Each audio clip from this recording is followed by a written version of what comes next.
Olá, meu povo. Vamos começando aí a nossa live, dando continuidade da semana passada, né? Que nós falamos um pouquinho sobre a vida de Cristo, esperando o pessoal entrar.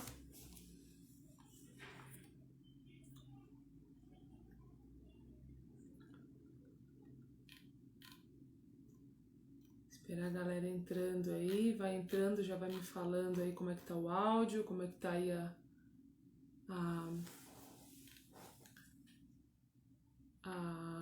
a imagem, se tá tudo ok. Em nome de Jesus.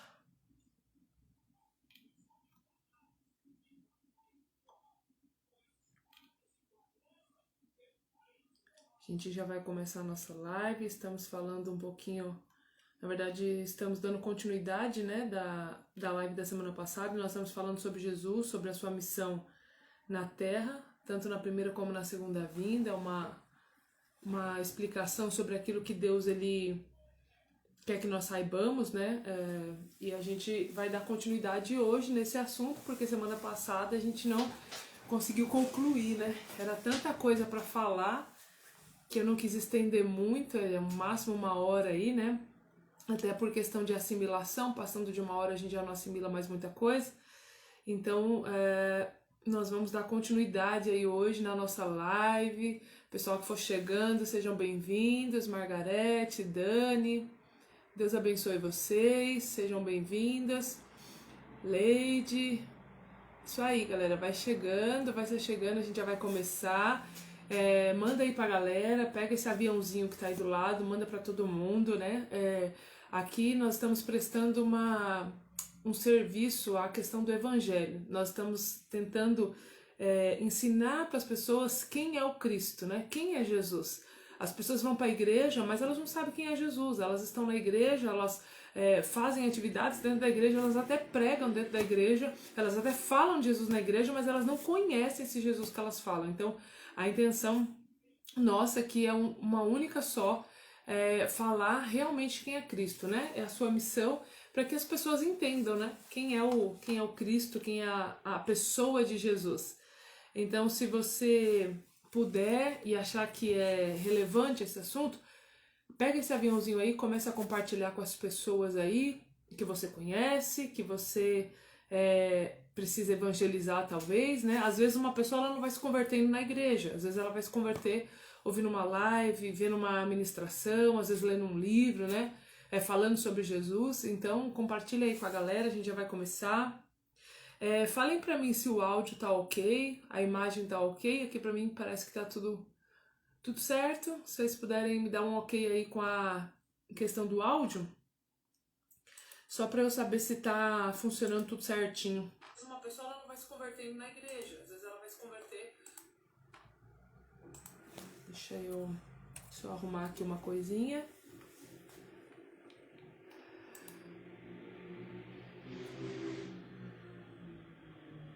E a gente já inicia. O áudio aí pra vocês tá tudo certinho? O áudio, a imagem, pra gente não ter que parar pra poder arrumar? Tá tudo ok aí pra vocês? Em nome de Jesus, tudo certinho? Vamos começar então, né? Começar a nossa live, pra gente não se delongar muito e que o Senhor possa falar ao teu coração, né? Eu creio que o Espírito Santo, ele aproveita de todos os momentos que ele pode para poder convencer as pessoas de quem é Cristo. Então, que o Espírito Santo possa tocar no seu coração, que o Espírito da profecia possa se manifestar no nosso meio, que tanto você como aqueles que vão ouvir posteriormente possam ser convencidos pelo próprio Espírito Santo, porque essa é a função dele, e que o objetivo principal desses ensinos aqui seja realizado, que é falar sobre a obra redentora de Jesus e a sua missão na Terra, né? Nós não estamos aqui fazendo uma pregação aleatória, nem falando de uma pessoa comum. nós estamos falando do nosso Salvador, né? E eu tenho sentido essa incumbência da parte de Deus, de ser aquela que vai preparar o caminho junto com tantos outros, com todos nós, porque todos nós somos discípulos. Então, a minha intenção aqui é só preparar o caminho, porque Ele vem. Amém? Glória a Deus! Então, na semana passada, só dando uma pincelada, a gente falou um pouquinho sobre a questão de Jesus no Antigo Testamento. Nós falamos também sobre o início de todas as coisas, né? Quando o mundo foi criado, quando o Senhor ele criou o mundo. A gente também falou ali as consequências do pecado, né? Quando o pecado entrou na Terra, quais foram as consequências que isso trouxe, tanto para a Terra, como para o Adão, como para o diabo e como para a mulher, né? O pecado ele traz consequências e a gente aprendeu que quando nós pecamos, todo o ambiente em que nós vivemos sofre consequências. Então não é só a gente, né? Eu pequei e eu vou ser penalizado. Não, eu pequei, eu vou sofrer as consequências desse pecado, mas tudo que está à minha volta também vai sofrer essas consequências. Então, nós falamos um pouquinho disso, né? Das consequências do pecado. A gente falou também sobre a questão do plano B, de que Jesus ele nunca foi o plano B, né? Desde antes da formação do mundo, ele já estava premeditado para que ele viesse à Terra. Então, nós demos uma leve pincelada aí, né, sobre esses assuntos, e aí a gente vai falar um pouco hoje sobre a missão dele na sua primeira vinda, né? A gente falou um pouquinho sobre a questão ali da questão das vestes, né, que Deus cobriu, do distanciamento. O pecado trouxe ali um distanciamento entre Deus e Adão. Então nós sabemos que Jesus ele veio na Terra para religar o homem a Deus, né, para salvar-nos da ira de Deus, mas também para nos religarmos a Deus. E hoje a gente vai falar um pouquinho sobre a questão da missão da primeira vinda dele, né? Nós vamos começar já falando e nós vamos falar sobre isso lendo o livro de Lucas, no capítulo 1, a partir do versículo 26, né? É exatamente nesse momento que Jesus ele aparece de forma explícita, né? Nós vimos na live da semana passada que Jesus ele apareceu no Velho Testamento, no Antigo Testamento, né, de forma de anjo, de formas mais figuradas. Então não era muito explícito isso, mas nós aprendemos que quem falou ali com Abraão no Monte Moriá, quando ele teve a visita daqueles 3 anjos, nós sabemos que um dos anjos era o próprio Senhor. Quando Deus apareceu ali para Moisés na sarça ardente, nós sabemos que foi Deus. Quando o Senhor apareceu para Gideão, nós sabemos que foi Jesus. Quando ele apareceu para Josué, para Davi, nós sabemos que foi o próprio Jesus quem apareceu ali para essas pessoas, tá bom, queridos? Então, ele vinha de uma forma figurada, mas agora, no Novo Testamento, ele aparece de uma forma física, encarnada, né? Jesus, ele encarnou, o Espírito de Deus, né, através de Jesus Cristo, encarnou sobre a vida de Maria. Nós, como cristãos, não acreditamos na reencarnação de pessoas, né? Há uma discussão muito séria sobre esse assunto, né? Porque a gente fala que Jesus, ele encarnou, mas nós não acreditamos na reencarnação. E é um caso extremamente atípico, porque aqui nós estamos falando da obra redentora de Jesus. Então, para que ele pudesse redimir a terra dos pecados, era necessário que uma pessoa sem pecado, uma pessoa sem mácula, viesse à terra para nos redimir. Então nós não podíamos, que ninguém podia entrar na terra que não fosse uma pessoa santa. Então, como na Terra todos eram descendentes de Noé, né, de Adão, aliás, então todos já tinham a origem do pecado. Então não tinha como ser uma pessoa que morreu, um profeta, porque todos ali eram descendentes de um pecado. Então teria que ser alguém perfeito, um cordeiro, né, um cordeiro santo e sem mácula. Então Jesus ele veio de uma forma ali extremamente miraculosa para reencarnar a Terra. E lá em Lucas capítulo 1, a partir do versículo 26, nós vamos ver ali a questão da encarnação de Jesus sobre a vida de Maria, né? E se vocês puderem abrir aí e ler, mas depois vocês meditem direitinho, eu vou ler aqui de uma forma bem rapidinha pra gente não tomar muito tempo, tá? E no 6º mês, o anjo Gabriel, enviado por Deus a uma cidade da Galileia chamada Nazaré, foi enviada a uma virgem desposada com um homem cujo nome era José, da casa de Davi, e o nome da virgem era Maria. Entrando o anjo onde ela estava, disse: Salve, agraciada, o Senhor é contigo. Bendita és tu entre as mulheres. E vendo ela, turbou-se com aquelas palavras e considerava que saudações seriam aquelas. Disse-lhe então o anjo: Maria, não temas. Olha aí, porque achaste graça diante de Deus. Eis que em teu ventre conceberás e darás à luz a um filho e colocarás o nome de Jesus.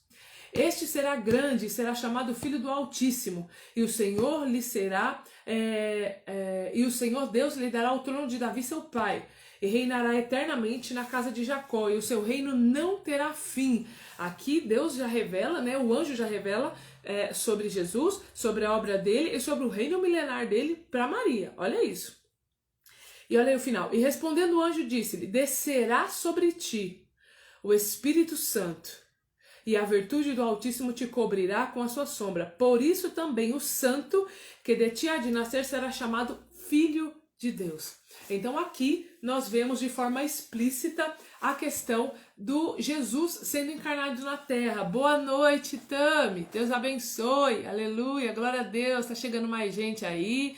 Ajude a gente a compartilhar. Então manda esse vídeo para várias pessoas aí que vocês puderem, em nome de Jesus. E vamos estar chegando, tá? Começamos agora a live e estamos falando aqui a questão da forma física de Jesus, né? Jesus, ele então aparece de uma forma mais visível, né? De fato, de forma física. E aí a gente vai ouvir muitas pessoas dizendo assim: ah, mas Jesus apareceu de forma física, mas ele apareceu como Deus? Não, ele apareceu de forma física, mas aqui ele estava 100% como homem, tá? Embora ele tivesse a mente de Deus, embora ele tivesse o Espírito de Deus sobre ele, mas ele estava aqui como homem. Então Jesus, ele foi 100% Deus e ele também era 100% homem. Então ele sentiu fome, ele sentiu sede, ele sentiu dor, ele sentiu tristeza. Todos os sentimentos humanos que o homem pode sentir, Jesus ele sentiu, justamente para sentir na pele tudo que nós, ser humano, passamos, né? Então ele sabe muito bem o que nós passamos. E aí a gente vê que o processo foi o mesmo. Quando Deus criou Adão, o que ele fez? Ele criou Adão do pó da terra e ele soprou sobre ele o Espírito dele, sobre Adão, que foi o fôlego de vida. E aqui a gente vê que o Espírito de Deus desceu sobre Maria, que é como nós somos pó da terra, nós somos formados do pó da terra. Então a gente vê que foi o mesmo processo, né, que Deus criou o homem, Deus fez também com a criação de Jesus, que é o segundo Adão. Ele pegou Maria, que é o pó da terra, que é um ser humano, todos nós somos do pó da terra, e ela encheu sobre o Espírito de Deus, colocou sobre ela o Espírito Santo de Deus. Eu acredito que ela foi batizada muito antes, né, ali do batismo de Pentecostes, porque o Espírito Santo ele veio de uma forma mais autêntica no livro de Atos, né, depois que Jesus foi assunto aos céus. Então ele disse ali para os discípulos, falou: olha, agora sobre vocês vai descer o Espírito do Senhor, né, e vocês vão ser aqui batizados com o Espírito Santo, vocês vão receber poder. Mas aqui Maria já foi batizada porque ela já recebeu o Espírito Santo sobre ela, para que ela pudesse gerar Jesus, e ela sabia que aquilo que ela estava carregando no ventre dela não era uma gravidez comum. E eu acho isso interessantíssimo, porque eu fiquei pensando, né, tinha tantas moças, tinha tantas adolescentes, a gente está falando de uma adolescente, nós estamos falando de uma mulher que não era, né, como hoje as mulheres casam com 20, 30 anos, ali as mulheres casavam cedo, elas já eram prometidas muito cedo. O que é que fez Deus, o que é que fez Jesus olhar para Maria, o que ela tinha de especial, né? Nós não adoramos a Maria como a Igreja Católica faz, mas nós respeitamos muito a pessoa de Maria, porque ela foi uma pessoa muito especial, ela carregou o próprio Filho de Deus no seu ventre, ela entendeu o seu chamado. O chamado de Maria não era ser pastora, não era ser profeta, não era ser missionária, não era ser a coluna de oração do templo. A função e o propósito de Maria era carregar Jesus no ventre. Ponto, né? Existem mulheres que se sentem tão menosprezadas porque às vezes é mãe, não tem às vezes uma atuação na igreja como pastora, às vezes não prega a palavra, às vezes não está tão atuante assim no ministério evidente, e elas acham que por causa disso, tipo, elas são menosprezadas. E não, querida, às vezes o teu chamado, o teu propósito é ser mãe dos teus filhos, é conduzir eles no caminho do Senhor, é cuidar do seu esposo, é ser coluna do seu esposo para que ele seja um grande sacerdote. Nem sempre a gente vai ser chamada para ministrar, para pregar, para fazer outras coisas assim mais evidentes. Às vezes a gente vai ser chamado só para cuidar da nossa casa e dos nossos filhos. Porque quando Jesus vier buscar a sua igreja e nós prestarmos conta de tudo que nós fizermos no grande tribunal de Cristo, o Senhor vai falar, olha, eu chamei você para ser uma boa mãe, para cuidar dos seus filhos, para instruir eles, porque de repente o seu filho vai ser um profeta, o seu filho vai ser um apóstolo, o seu filho vai ser a pessoa que Deus vai usar, o seu marido de repente vai ser um grande homem de Deus, que vai dar visão, sabe, que vai ser um homem usado por Deus na terra. Então ele precisa de uma adjuntora, de alguém que interceda por ele. Então não fique se cobrando se as pessoas de repente falam para você, mas você não prega, você não canta, você não está no ministério evidente. Busque a Deus qual é o seu chamado. O chamado de Maria... Nossa, engasguei com a saliva, gente, desculpa aí. O chamado de Maria não era pregar, não era cantar, não era estar no templo, não era profetizar. O chamado dela era carregar Jesus no ventre, era trazer ao mundo aquele que era o Filho de Deus, tá bom? Então, fecha aí parênteses, só para dar um adendo aí sobre a questão do chamado, tá bom? Deixa eu beber uma água aqui que eu me empolguei e engasguei.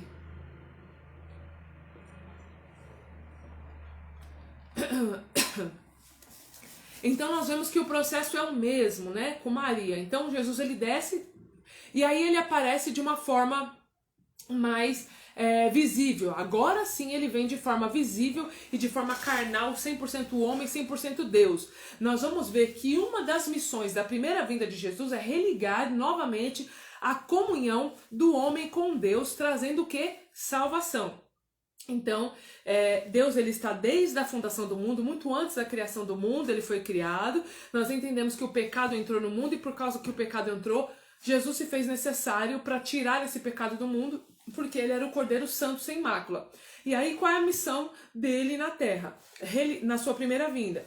Religar novamente a comunhão do homem com Deus, trazendo salvação. A gente vai ver isso lá em Colossenses, capítulo 1, a partir do versículo 20, aonde ele diz assim, havendo por ele feito a paz pelo sangue da sua cruz, por meio dele reconciliasse consigo mesmo todas as coisas, tanto as que estão na terra como as que estão no céu. E vós também, que em outro tempo erais estranhos e inimigos do entendimento pelas vossas obras má, agora contudo vos reconciliou no corpo da sua carne pela morte, para perante ele vos apresentar santos, irrepreensíveis e inculpáveis. Então aqui Colossenses está falando exatamente dessa religação que Jesus ele trouxe. Uma da sua missão na primeira vinda é religar novamente o homem a Deus, porque Deus criou Adão e Deus eram extremamente ligados um com o outro, então houve o pecado e eles foram desligados, a comunhão entre o homem e Deus foi desligada.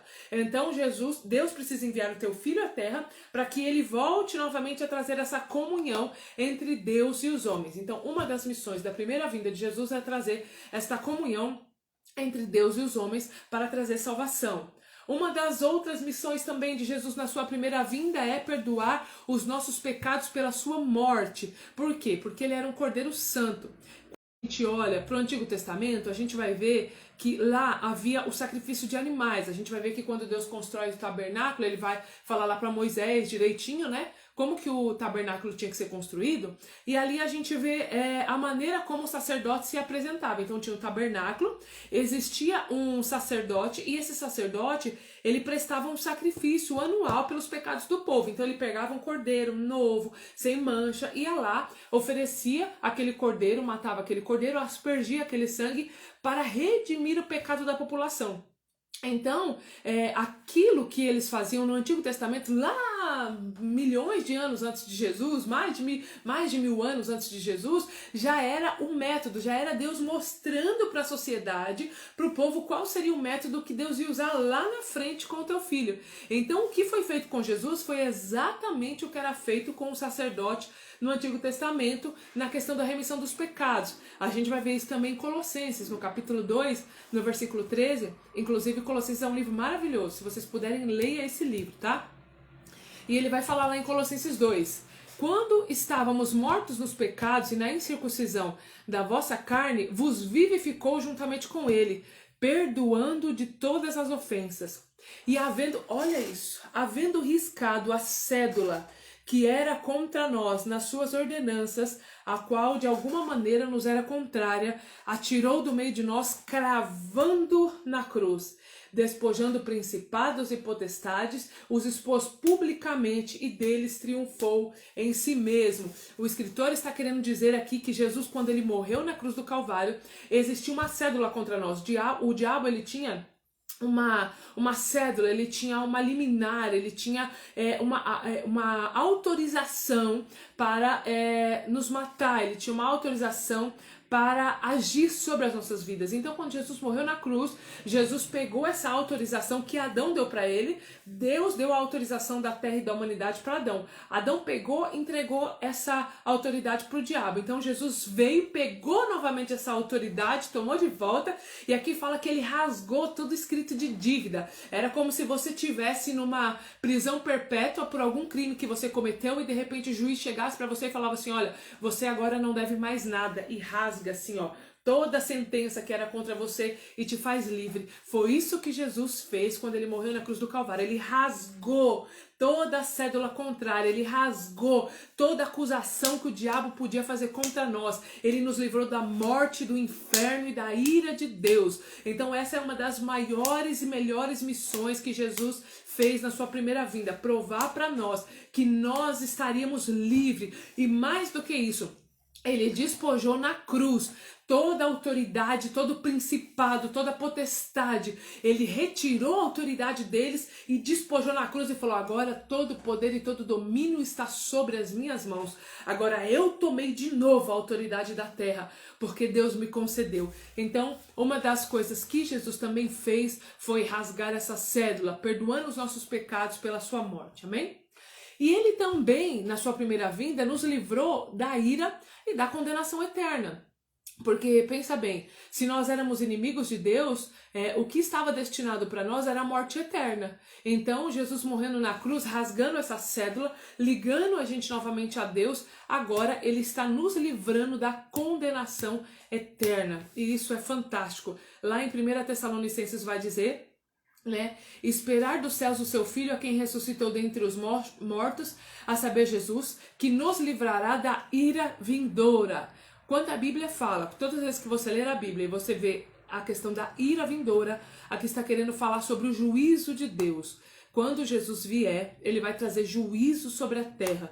E se Jesus não tivesse morrido na cruz do Calvário, todos nós, sem exceção, enfrentaríamos essa ira. Mas porque Jesus morreu, aqueles que crerem e confessarem no seu nome não passarão por esta ira, essa ira vindoura, que vai ser derramada sobre a terra, que é o juízo de Deus. Romanos capítulo 5 também vai falar sobre isso. Diz assim: mas demonstra o seu amor por nós, porque Cristo morreu em nosso favor, quando ainda éramos pecadores. Como agora somos justificados pelo seu sangue, muito mais ainda seremos salvos da ira de Deus por meio dele. Então aqui Paulo também está nos dizendo em Romano que nós seremos livrados da ira vindoura, do castigo eterno, que é para aqueles que não confessarem a Jesus, para aqueles que não crerem, em Jesus. Então, a graça é para todos, queridos. A salvação é para todos. Deus, ele não faz acepção de ninguém para a salvação, Eu não acredito na teologia que o pessoal usa muito, que eles falam da predestinação, sabe? Que Deus já predestinou aqueles que vai ser salvo. Eu acho que para a salvação, não. A salvação é para todos, porque a Bíblia fala que Deus amou o mundo. Deus não amou o judeu, Deus não amou o grego, Deus não amou o brasileiro, Deus não amou o gentil. Fala que Deus amou o mundo de tal maneira que ele entregou o teu filho por toda a humanidade. Então todos aqueles que crerem e confessarem que ele é o Cristo, que ele é o Filho de Deus, então esses vão ser salvos, tá bom? Então a missão dele na sua primeira vinda. Tá anotando aí? Anote os versículos depois para vocês lerem, anote os temas, para depois vocês remoerem isso, tá? E para vocês terem como conteúdo, de repente para vocês ministrarem na célula de vocês, na igreja de vocês, onde vocês congregam, tá bom? Então, a missão de Jesus na primeira vinda dele na terra: religar a comunhão, do homem com Deus, perdoar os nossos pecados e nos livrar da ira vindoura de Deus, do castigo eterno. Então, nós não vamos para o inferno porque nós pecamos. Porque todos nós pecamos, queridos. Quem que nunca pecou? Todos nós. Nós nascemos numa geração pecaminosa. Então, eu costumo dizer que ninguém vai para o inferno porque pecou. As pessoas vão para o inferno porque escolheram ir para lá, porque rejeitaram o amor de Deus, porque Jesus ele veio para todos e ele não faz acepção no que se trata de salvação, ele não faz acepção de pessoas. Então as pessoas que forem para o inferno, elas não vão porque elas pecaram, porque todos nós pecamos, todos nós, a nossa origem ela é pecaminosa. As pessoas vão para o inferno porque elas rejeitaram o amor de Deus. Isso é muito sério. Então a minha missão aqui é mostrar para vocês que amor maravilhoso é esse, para que ninguém mais rejeite, né? As pessoas que vão para o inferno, elas vão conscientes, sabendo de que elas rejeitaram o amor de Deus, elas rejeitaram o sacrifício de Jesus na cruz, né? Porque Deus, ele amou o mundo, né? Ele amou o mundo, então ele não morreu nem por um, nem por dois, nem por três. Ele morreu por todos nós e todos nós temos direito à sua salvação através do sacrifício de Cristo Jesus na cruz. Amém, queridos? Então tá muito claro isso para vocês aí, a missão de Jesus na sua primeira vinda, né? A missão de Jesus na sua primeira vinda, então, é nos livrar da ira de Deus, perdoar os nossos pecados e nos ligar novamente a Deus, porque nós não tínhamos mais esse acesso, né? E Jesus, ele fez isso. Então, ele atuou como homem, veio como homem na terra, cumpriu toda a sua jornada, passou dificuldades como homem, sofreu necessidade, passou dores, e aí ele cumpriu a sua jornada até a sua morte e morte de cruz. Quando ele morreu na cruz e ele ressuscitou, ali termina a sua primeira jornada, né? Termina a jornada da primeira vinda. Quando Jesus ele é assunto aos céus, ele volta novamente aos céus para o Pai, ali acaba a obra da sua primeira vinda. E aí começa então agora a obra da sua segunda vinda. Então agora nós vamos entender por que quando Jesus morreu ali na cruz do Calvário, ele já não concluiu tudo e já acabou tudo. Porque já que ele já tinha morrido, já que ele já tinha sido oferecido como sacrifício para tirar o pecado, já que ele já tinha dado novamente uma oportunidade de religar o homem novamente a Deus, por que ele já não cumpriu ali o propósito dele, já acabou tudo ali e pronto, e ponto final, né? Nós vamos entender agora então por que Jesus vai voltar pela segunda vez, né? Entenda, eu até coloquei aqui, né? Entenda pela ordem, assim, se Jesus tivesse sido morto, ele já traria o seu reino. Então, Jesus, quando ele morreu na cruz do Calvário, se ele já tivesse concluído ali, ele já teria estabelecido o seu reino milenário e ali nós não existiríamos nada do que tem hoje, já acabaria ali todo o propósito de Deus e ok, tudo certo, aleluia, glória a Deus. Mas o que é interessante é que uma coisa fez com que Deus tirasse o ponto final ali na cruz do Calvário, porque ali depois que Jesus ele ressurgiu e subiu aos céus, teria um ponto final e acabaria ali todo o problema da terra. Mas Jesus tirou aquele ponto e colocou uma vírgula, e depois daquela vírgula ele colocou uma palavrinha chamada graça. Aleluia, glória a Deus, que é favor imerecido. Basicamente, explicando para vocês de uma forma muito sucinta o que aconteceu. Jesus ia morrer na cruz do Calvário, ia morrer pelos judeus, porque os judeus eram o povo escolhido de Deus, né? No Antigo Testamento hebreus, depois passou a ser um povo judeu, eles eram um povo escolhido, então Jesus ele veio para eles. Então se Jesus tivesse morrido na cruz do Calvário ali e acabasse tudo, ninguém que fosse da linhagem judia teria direito a essa graça, a essa salvação. Então todos nós seríamos tirados da terra, né? Teríamos ali morrido. Então Jesus olha, né? Deus olha ali para Jesus, na minha mente santificada, Deus olha ali para Jesus e fala, olha, a gente podia acabar com essa conversa aqui, mas tem tanta gente que não é da linhagem, tem tanta gente que não é judeu e te adora, Jesus. Tem tanta gente que não faz parte do povo hebreu, do povo judeu, mas gosta tanto de você, Jesus, que eu vou fazer o seguinte, eu vou colocar uma vírgula, eu vou abrir um tempinho aí chamado graça, para a gente receber essas pessoas que não são da origem hebraica, né? Não são judeus, e a gente vai entender que então Jesus dá ali uma reviravolta na história, trazendo agora a sua segunda vinda para dar tempo para que os gentios alcancem o conhecimento dele. Olha que coisa linda. Jesus, ele veio para os seus, né? Ele veio ali para os judeus, nós vamos ver isso, inclusive lá em João capítulo 1, né? No versículo 11, onde ele vai falar. Ele veio para os seus, mas os seus não receberam. Mas a todos quanto receberam, deu-lhes o poder de serem feitos filhos de Deus e crerem no seu nome, a qual não nasceram do sangue, aqui ó, ele falando que não eram da linhagem judia, né, judeu, não nasceram de sangue, e nem da carne, mas da vontade do homem, aliás, mas nem da vontade do homem, mas do próprio Deus.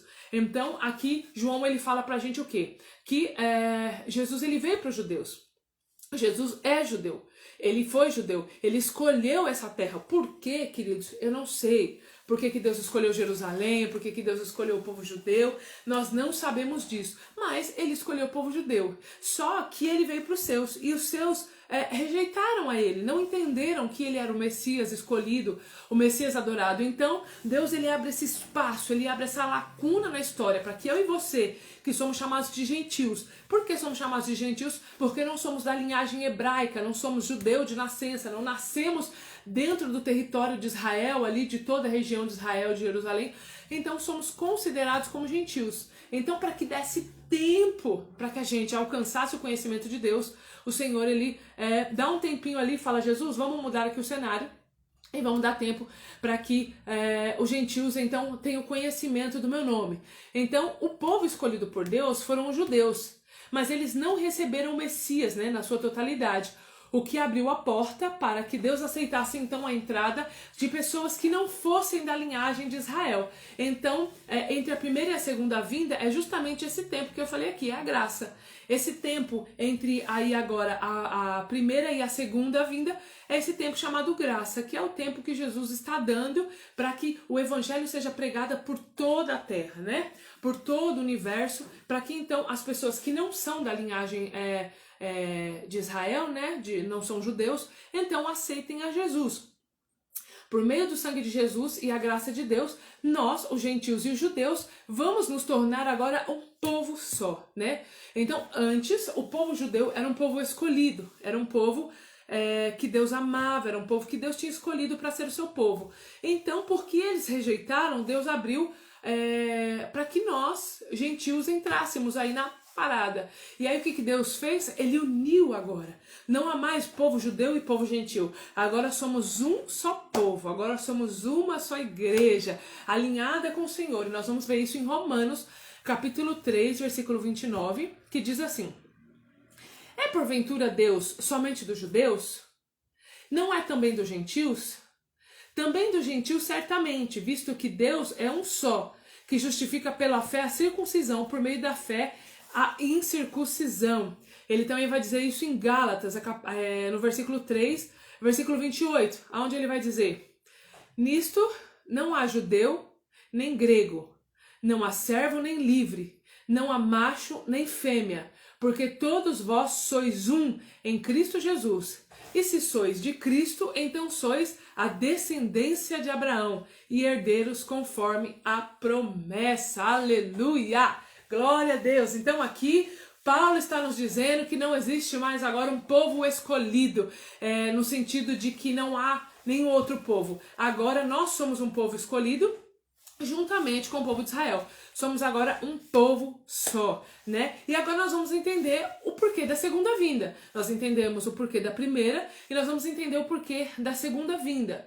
Nós entendemos que o pecado ele deformou a terra, né? Ele não só o pecado ele não só deformou o homem, como ele também deformou a terra. Então, uma das missões de Jesus na sua segunda vinda é restaurar a terra, né? Restaurar a sua criação, né? Porque o pecado ele deformou a terra. A gente vai ver isso lá em Ezequiel, no livro de Ezequiel, se eu não me engano, 38.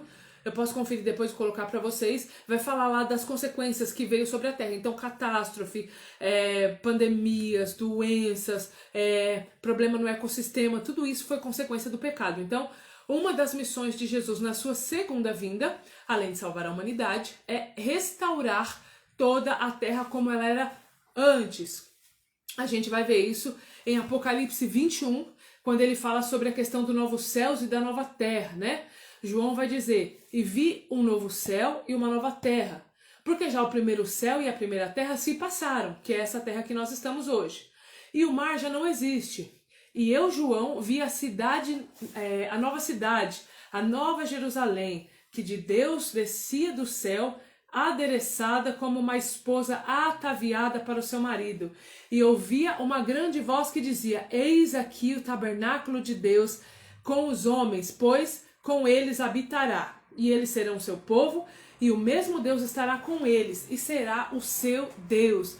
Então, uma das missões de Jesus na sua segunda vinda é restaurar a terra, porque essa terra que nós vivemos hoje, ela foi deformada pelo pecado. Então, quando Jesus vier, nós não vamos morar no céu. O Senhor, ele vai restaurar a terra, restaurar todas as coisas, e nós vamos reinar aqui, nessa terra. Porque pensa comigo, queridos, Deus teve o maior trabalhão de criar tudo, criar o céu, criar as estrelas, criar o mar, criar a humanidade, criar a criação, fazer tudo certinho, tudo bonitinho, para acabar com tudo isso aqui e acabou. Não, Jesus, ele vai restaurar a terra e nós vamos reinar com ele aqui na terra, mas não da maneira como ela é hoje, ela vai ser restaurada. Então, uma das primeiras coisas que Jesus vai fazer é restaurar a terra para que a gente reine com ele nessa nova terra, né? Novos céus e nova terra. A segunda missão dele na terra é julgar a nação. Então Jesus, ele vai vir com justiça para os santos, mas ele vai vir com juízo, né, sobre todos aqueles que não aceitarem aí o Senhor, né, não aceitarem como Senhor e Salvador, né. Nós vamos ver isso lá em Apocalipse 20, a partir do versículo 11, quando João ele narra ali a visão. E ele vai falar, eu vi um grande trono branco, e o que estava sentado sobre ele, de cuja presença fugiu a terra e o céu. Olha isso, querido, ele está dizendo que a presença de Jesus foi tão gloriosa quando ele sentou no trono, que o céu e a terra não tinham onde se enfiar. O céu e a terra não tinham onde se enfiar. E não achou lugar para eles. E olha só, eu vi os mortos, grandes e pequenos, que estavam diante de Deus. E abriram-se os livros, e abriu outro livro, que é o livro da vida.